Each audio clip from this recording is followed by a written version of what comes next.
Oh, my name is Frances. I became pregnant while using an IUD contraceptive device. I was terrified and devastated at being pregnant.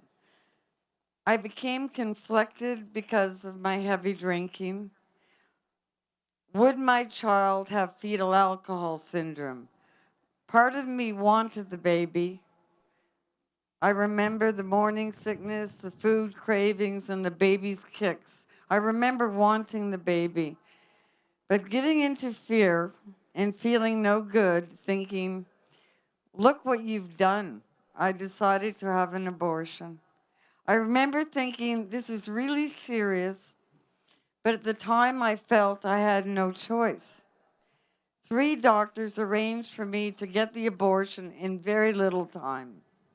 In May 1984, my boyfriend, who was not the father of the baby, dropped me off at the Civic Hospital while he went off to play golf.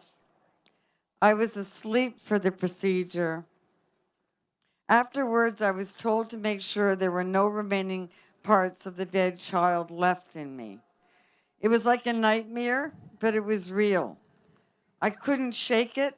I couldn't get my head around it. And my heart cried out for my new self-inflicted prison of death. You cannot undo this.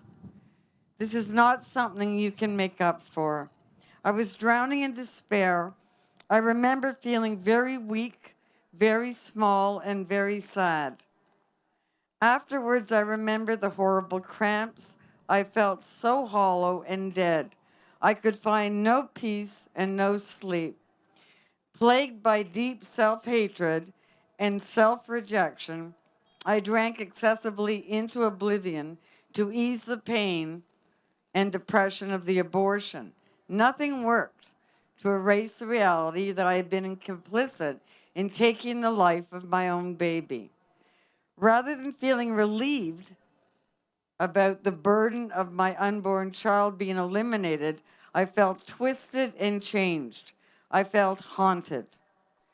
Around the anniversary death of my abortion, I attempted to commit suicide 2 years in a row.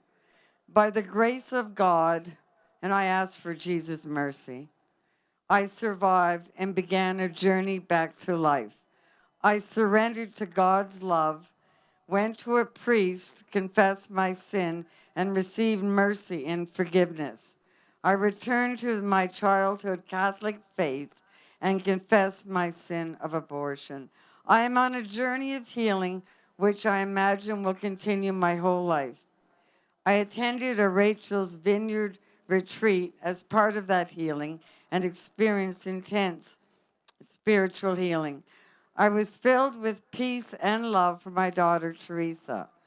I overcame the fear of seeing abortion for what it really is.